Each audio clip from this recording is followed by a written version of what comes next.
தென்மண்டல பொறுப்பாளர் அண்ணன் SSU சந்திரன் அவர்களையும் மாவட்ட கழகம் சார்பில் அதே போன்று இந்த கூட்டத்திற்கு தலைமை கழக 40 ஆண்டு காலமாக அனைவருக்கும் அறிவான அண்ணன் தாமோதர கண்ணன் அவர்களையும் வருக வருக என வரவேற்கின்றேன்.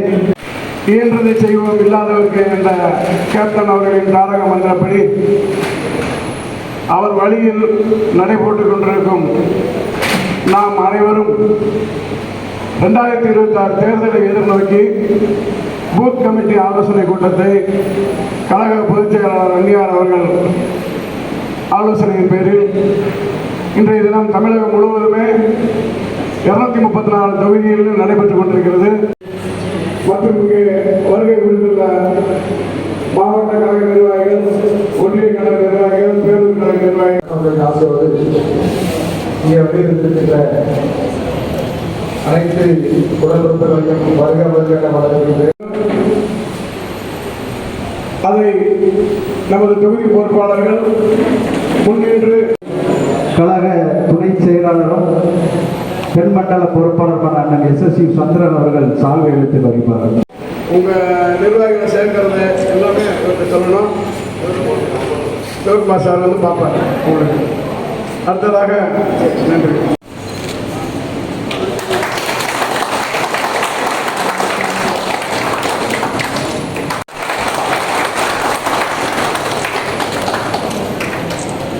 அடுத்ததாக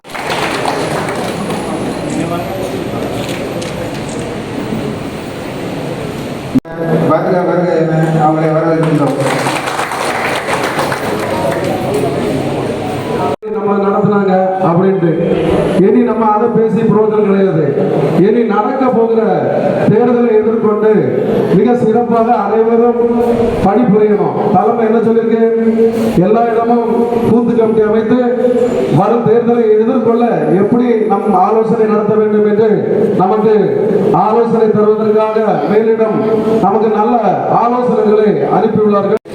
உண்மையான ஒரு ஜனநாயக கட்சியை இன்று நம்மால் காண முடிகிறது. ஒரு மாநில பொறுப்பாளர், ஒரு மாவட்ட பொறுப்பாளர் முன்னிலையிலேயே கட்சியில் உள்ள குறைபாடுகளை சொல்லக்கூடிய ஒரே கட்சி நம்முடைய தேசிய முற்போக்கு திராவிட கழகம் மட்டும்தான். பகுதியில் நடைபெற்றுக் கொண்டிருக்கிற நெல்லை புறநகர் மாவட்ட பூத் முகவர்கள் தேர்தல் கமிட்டி பொறுப்பாளர்கள் ஆர்வதாசன்,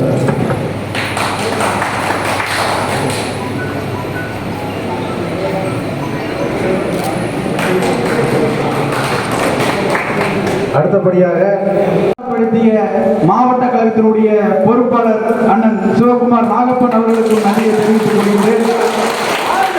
அதே போல இங்கே அமர்ந்திருக்கின்ற 3 சட்டமன்ற பொறுப்பாளர்களும் நாளை முதல் அவர்கள்தான் உங்கள் பகுதிக்கான மாவட்ட செயலாளர் என்பதை இந்த நேரத்தில் நான் தார்மீகமாக சொல்ல கடமைப்பட்டுள்ளேன். ஏனென்று சொன்னால் இதுவரையில் தாங்கள் மாவட்ட செயலாளர் மட்டுமே அணுகி வந்தீர்கள். நாளை முதல் தங்கள் பகுதிகளுக்கான தொகுதி பொறுப்பாளர்கள் நியமனம் செய்யப்பட்டுள்ளார்கள். அவர்கள் நாளை முதல் தங்கள் பகுதிக்கான வேலைகளை உங்களுக்கு வழங்குவார்கள். எந்த நேரத்திலும் உங்களுக்கு அவர்கள் உறுதுணையாக இருப்பார்கள் என்பதை தெரிவித்துக் கொள்ள கடமைப்பட்டுள்ளேன். மேலும் நீங்கள் செய்ய வேண்டியது வாக்குச்சாவடி முகவர்களை மட்டும் நீங்கள் அமைத்துக் கொடுங்கள். PLA2 வாக்குச்சாவடி நிலை முகவர்களை அமைத்துக் கொடுங்கள். இந்த மாதம் 30ஆம் தேதிக்குள் அனைத்து பகுதிகளுக்கும் நமது ராதாபுரம் சட்டமன்ற பகுதியில் உள்ள 309 பூத்துகளுக்கும், நாங்குநேரி சட்டமன்றத்தில் உள்ள 306 பூத்துகளுக்கும், அம்பாசமுத்திரம் சட்டமன்ற தொகுதியில் உள்ள 299 பூத்துகளுக்கும் வாக்குச்சாவடி முகவர்களை நீங்கள் அமைத்துக் கொடுக்க வேண்டும் என்ற இந்த நேரத்தில் கேட்டுக்கொள்கின்றேன். 1% ஆயிடுச்சு. தேமுதிக ஓட்டு வங்கி எந்த தொகுதியிலையும் ஜெயிக்க முடியாது. கட்சியில் பணம் கிடையாது. தம்பி இசைக்கு முத்து கூட பேசுகிறார், பணம் இல்லாமல் ஒன்றுமே பண்ண முடிய மாட்டேங்குது, ஏடிஎம்காரர் நம்மளை மதிக்கவே மாட்டேங்கிறான், எல்லாம் வருத்தப்பட்டு கூட பேசுனாங்க. அப்புறம் இந்த எலெக்ஷனை சந்திக்கணும். இந்த நிலைமைக்கு நம்ம கட்சி வர்றதுக்கு காரணம் யாரு? நம்ம தான். மன்றமாக இருக்கும் பொழுது அட்டகாசமாக தமிழ்நாடுல போயிட்டு இருந்தோம். கேப்டனுடைய சொந்த பணத்தில் எண்ணற்ற ஏழை மக்களுக்கு பையன்களுக்கு படிக்கிறதுக்கு உதவி செஞ்சு அவங்க இன்னைக்கு வெளிநாட்டிலாம் போய் வேலை வாய்ப்பு பார்த்து இன்னைக்கு கேப்டன் கட்சிக்கு அவங்க நன்கொடை கொடுத்துட்டு இருக்காங்க. நம்ம எல்லாம் சேர்த்து கட்சி ஆரம்பிச்சு சொல்லி வற்புறுத்தணும். இதில் அந்த கட்சி ஆரம்பிச்சு சொல்லி வற்புறுத்தி கெடுத்ததில் எனக்கு ஒரு பக்கம் உண்டு. அந்த தப்பை நான் ஒத்துக்கிறேன். 92 அன்பு பத்திரிகைக்கு பேட்டி கொடுக்கும்பொழுது முதல்ல நான் சொன்ன தனி கட்சி ஆரம்பிக்கணும். தனி கட்சி ஆரம்பித்தா தான் நமக்கு மரியாதை இருக்கும். நான் மன்ற தலைவராக இருந்து மாவட்ட தலைவராக இருந்துட்டு ஒரு போலீஸ் ஸ்டேஷனுக்கு போனால் மரியாதை இல்லை, ஒரு தாலுகா ஆஃபீஸுக்கு போனால் ஒரு மரியாதை இல்லை, அடுத்த கட்சிக்காரர்கிட்ட போனால் ஒரு மரியாதை இல்லை. அதனால் அந்த மரியாதை எங்களுக்கு வேணும்னா நீங்கள் கட்சி ஆரம்பித்தா தான் அந்த மரியாதை கிடைக்கும்னு சொல்லி அன்றைக்கி அந்த அன்பு விஜயாந்த பத்திரிகையில் பேட்டி கொடுத்தேன். படித்தவங்க குச்சி வேளாத மாதிரி ரொம்ப பேர் அவங்களுக்கு தெரிஞ்சிருக்கும். அன்றைக்கி தமிழ்நாட்டிலேருந்து அந்த ஏகப்பட்ட மன்ற தலைவர் எல்லாருமே கட்சி ஆரம்பிக்கணும். பெரும்பாலானவர் என்ன சொன்னாங்க, இன்னொரு கட்சியில் சேரக்கூடாது, தனி கட்சி தான் கேப்டன் ஆரம்பிக்கணும்னு சொன்னாங்க.